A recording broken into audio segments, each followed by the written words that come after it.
Capítulo 2. La personalidad herida. Desde nuestra infancia, vamos construyendo una personalidad que nos da identidad y la vamos construyendo con base en lo siguiente. A. La forma en que nos dicen nuestros padres cómo debemos ser. B. Lo que observamos que nuestros padres son. C. Ser lo que nos funciona según nuestras experiencias. D. Lo socialmente aceptado. Y E. Experiencias dolorosas propias. Vivimos en una sociedad que rinde culto a la personalidad, entendida como el físico, la ropa, el dinero, los títulos, etc. Y nos recordamos según la metáfora del carruaje.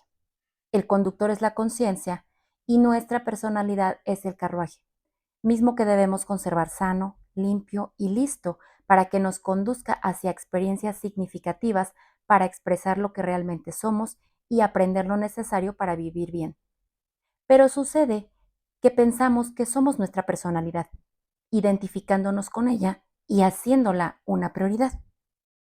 La personalidad cambia todo el tiempo. Puede ser moldeada y esculpida por nuestra conciencia.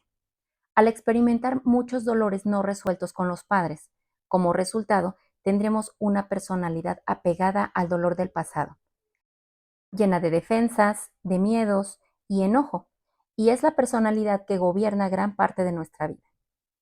Esa es la personalidad herida. Nos es útil y nos protege, claro, pero debe ser permeable para que cuando elijas se pueda expresar el yo vulnerable, el yo amoroso, el yo libre, el yo creativo, que no se expresó en la infancia.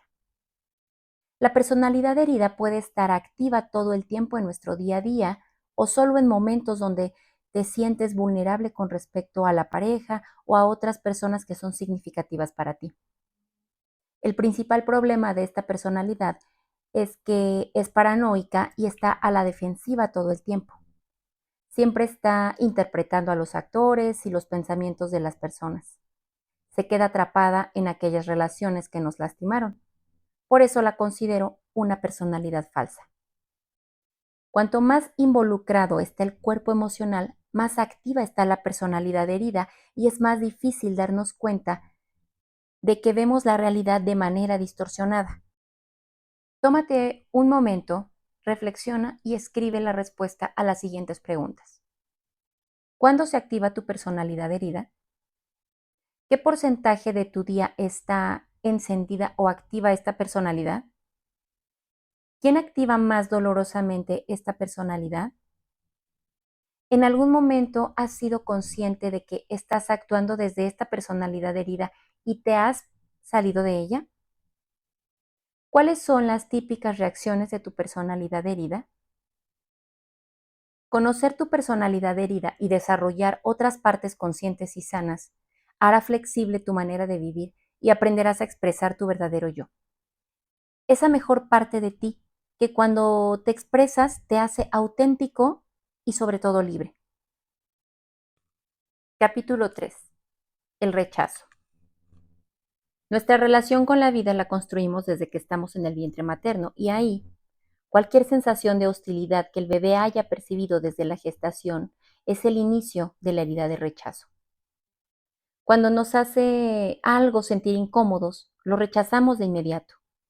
En un bebé, esto no sucede a nivel racional, pero sí se manifiesta por medio del llanto o de enfermedad. El proceso de crisis que viven los bebés cuando salen del vientre va desapareciendo poco a poco por medio de la presencia y la atención de la madre. Cuando esta falta, ya sea de manera física o emocional, entonces los bebés perciben esta situación como falta de aceptación.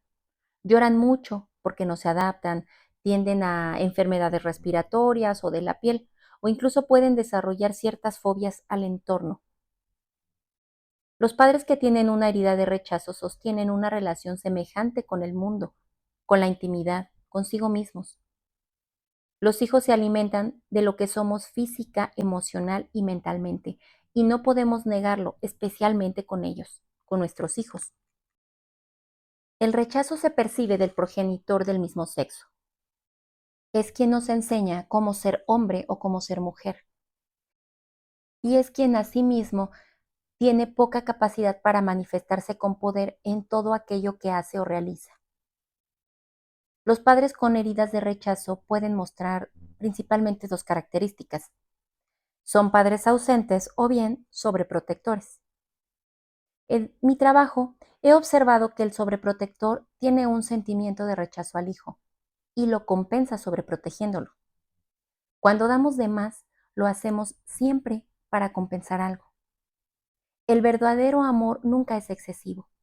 Una madre ama a su hijo cuando confía en su fuerza, lo acompaña, pero le permite volar. Cuando damos de más, estamos encubriendo algo. Lo que el niño percibe siempre es el mensaje de fondo. Personalidad herida del rechazo. Esta personalidad, como las demás que vamos a ver en otros capítulos, tiene características propias que son físicas, emocionales y mentales. Características físicas de la personalidad herida del rechazo. Cuerpo delgado, piel pegada al hueso, hombros y cadera angosto, partes del cuerpo sin desarrollar, mentón pequeño, pene pequeño, senos disminuidos. Lo llamo un cuerpo aire, no enraizado, ausente, con poca masa muscular y más tendencias a pasar inadvertido. Tiene proclividad a las enfermedades del contacto con el exterior, como son vías respiratorias, piel o sistema digestivo, como rechazo a la comida. Características emocionales. Suelen experimentar miedo al mundo, a ser rechazados. Eligen rechazar antes de ser rechazados. Suelen transmitir energía en su modo de vestir, de mirar y de relacionarse, por lo que a veces alejan a las personas. Este rechazo a los demás y el miedo al contacto puede verse en personalidades solitarias, que adquieren valor por medio de lo que hacen. Son perfeccionistas en sus asuntos y les cuesta trabajo aterrizarlos. El miedo al contacto y la hostilidad que sintieron desde chiquitos conforman una personalidad ausente de muchas maneras, hundidas en el mundo intelectual, la música, las drogas, el alcohol, cuestiones relacionadas con la creatividad y el arte. Ese miedo se convertirá también en odio, que le da más fuerza. Es un modo de encubrir su miedo. Otras veces, en vez de miedo, prevalece la tristeza. Entonces son personas con tendencia a deprimirse y a querer huir de este mundo. Características mentales. Creen firmemente que no tienen derecho a existir, que no pueden enfrentarse al mundo con sus propios recursos porque carecen de valor. Tienen un mundo interno muy grande. Suelen pasar mucho tiempo en sus propios diálogos mentales. Generalmente en esta personalidad encontramos a personas inteligentes, profundas, racionales. La anulación de su persona, la sensación de no ser querido, el miedo al contacto, la autopersecución y la propia descalificación son sus principales venenos a nivel mental. Tareas de desarrollo inconclusas. La persona con herida de rechazo no completó ciertas tareas de desarrollo y su personalidad no le permite completarlas. Por ello se aleja de la oportunidad de contacto. Y si bien es posible que siempre mantengamos hábitos relacionados con esta herida, lo más importante es entonces saber en qué momento el recurso del rechazo, especialmente cuando se trata de completar tareas pendientes. Esto sin duda va a disminuir la rigidez de la personalidad. Una persona adulta cuyo mayor anhelo fue ser aceptada o aceptado y amado por su madre, en sus relaciones, en su adultez, tarde o temprano saldrá a gobernar el niño o la niña con ese anhelo. Y cuando esas relaciones requieran entonces de su adultez, tendrá muy poco para dar. Esta persona irá buscando a su madre en cada relación, descalificando su propia madurez para ser su propia madre. Como consecuencia, va a reforzar ese sentimiento de incapacidad hacia sí misma. ¿Cómo dejar de ser gobernado por esta personalidad herida por el rechazo? Muy sencillo, dándote a ti mismo lo que te fue negado. El derecho a ser importante, el derecho a ser acariciado, el derecho a ser cuidado, a ser alimentado y, por supuesto, a través del poder de hacer. Aprende a confiar en ti, acepta tus capacidades, aprende a responsabilizarte de tus carencias siendo consciente de ellas. Las tareas de desarrollo son indispensables. Por ejemplo, trabajar en una relación con uno mismo es fundamental. Darse el permiso de ser suficiente es un derecho que solo uno mismo se puede dar, nadie más. Cuando siembras algo en ti, de inmediato estás capacitado para darlo a los demás. La palabra clave aquí es aceptación. ¿Aceptación de qué? De tus fuerzas, de tus carencias, de tu necesidad de ser cuidado. El permiso sanador es el permiso a pertenecer.